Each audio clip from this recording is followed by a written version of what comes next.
My name is Amanda Kidd-Kestler, and this is my work over here, as well as the Tears for the Vanishing ceramic pieces.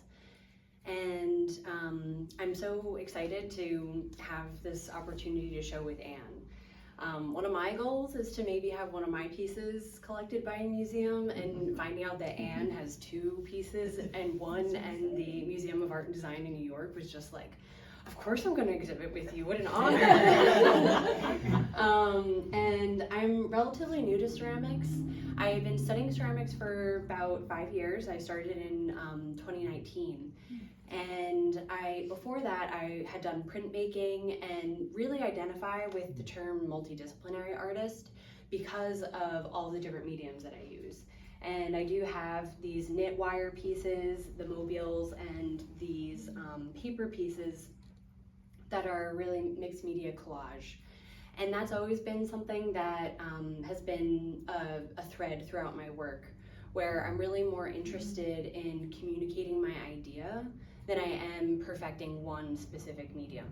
And so that gets me into some trouble in a way, but it also really keeps me excited and engaged. And when I was first starting to learn ceramics, I had this idea for the seed pod form.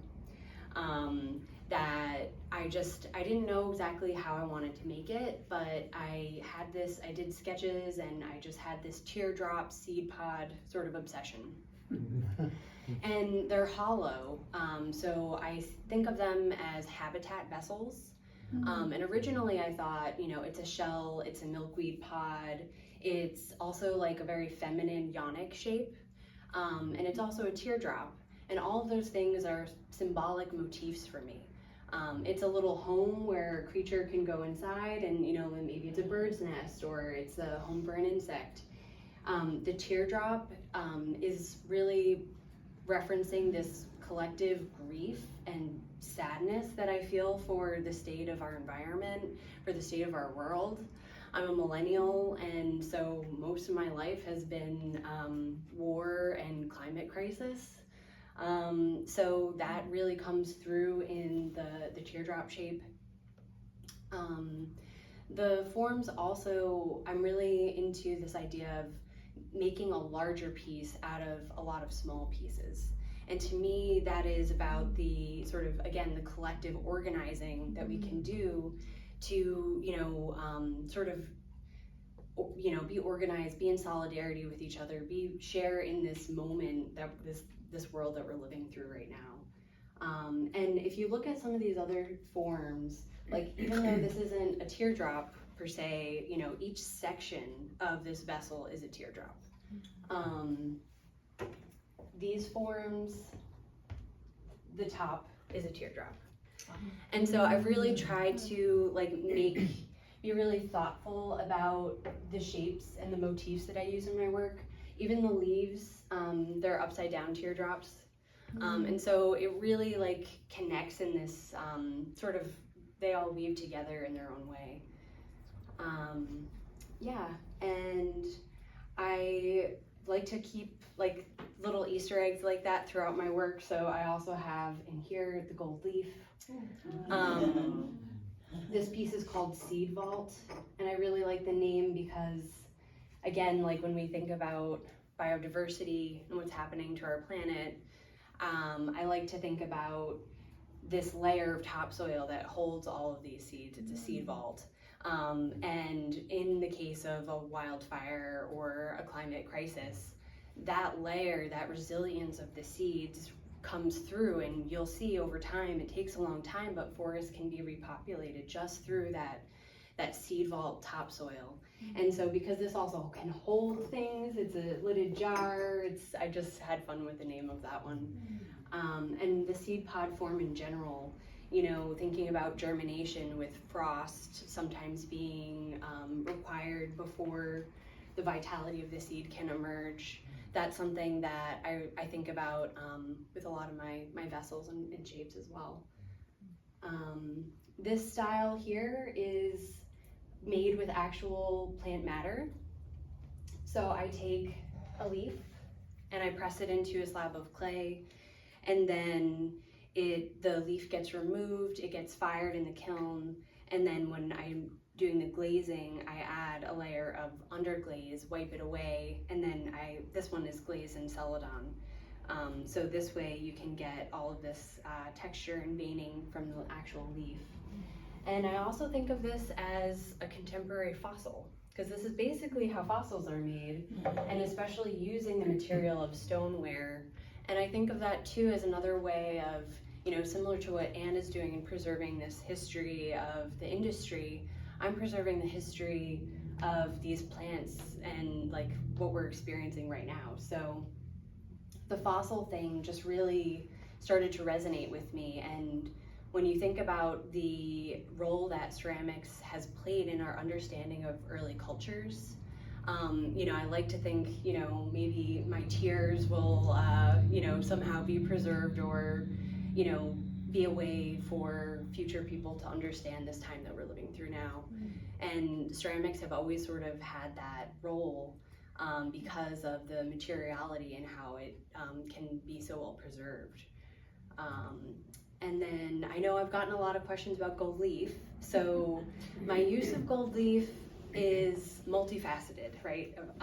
Like most things.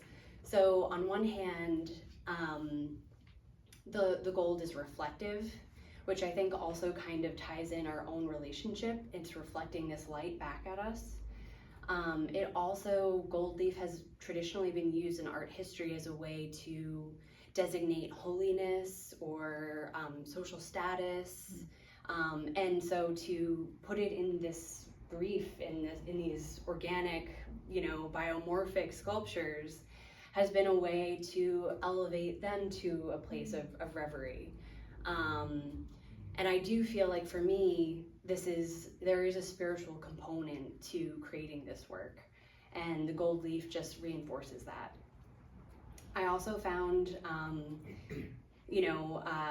that through I've always had an eye for social, like my work has always had a social justice bend to it, if you will. It's always had, I've always wanted to use my art to communicate these contemporary issues.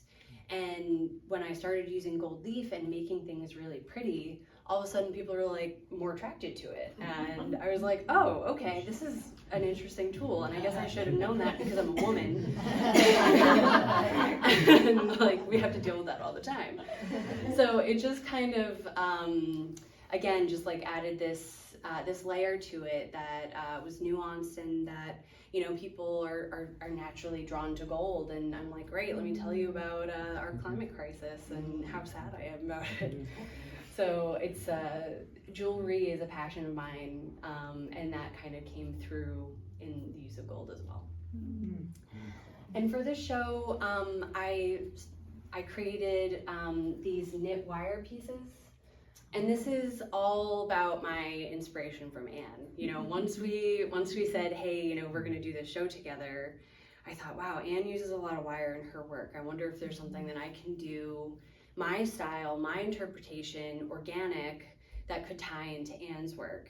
And my grandma taught me how to knit when I was in middle school, and I've sort of always kept it up as a hobby.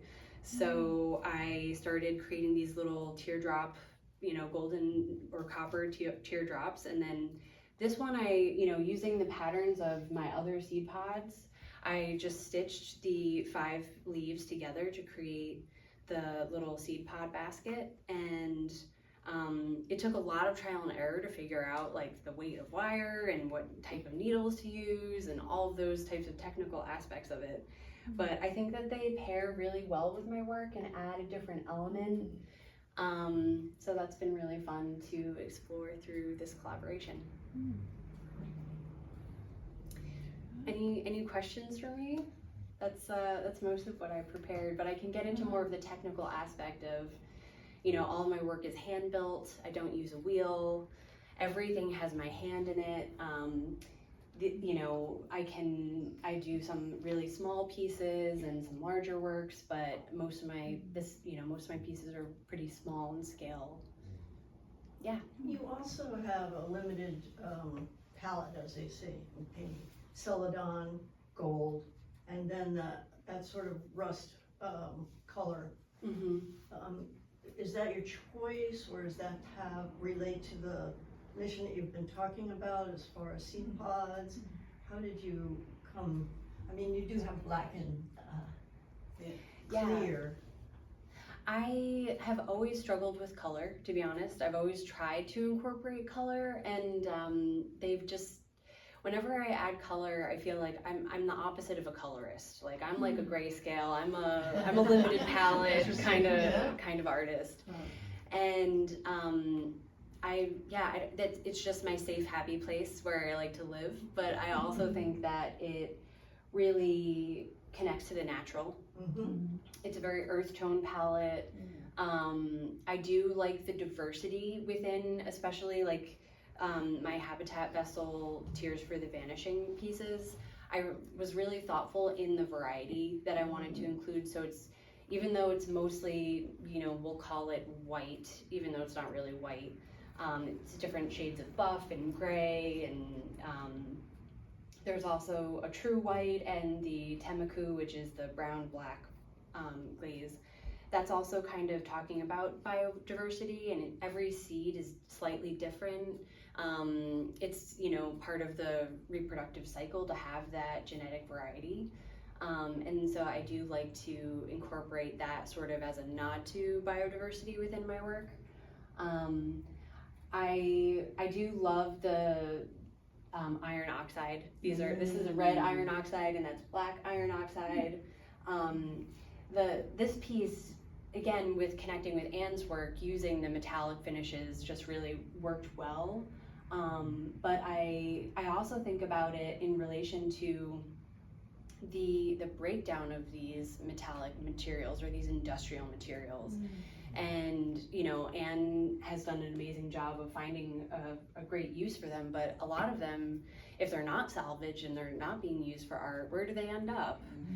And I don't know, this piece is called Dark Bloom, and that was something that I was like, these sort of other human artifacts. I'm making my fossils, and I have my very natural, organic style going on over here, but I think a lot about all the plastic that we throw away, or you don't even think about it, and it's like, oh, here's another plastic fork in the world, or here's another whatever it is, and that definitely makes me sad too. Thank you. So how do you create the glazing or the veins in the pods? Yes. So the glazing. It is it's underglaze. So the process is, I start with a lump of clay, and I poke my thumb into it, and I start pinching it. Those are all pinched. So if you ever made a pinch pot in elementary school, same technique. And then the underglaze comes in different forms.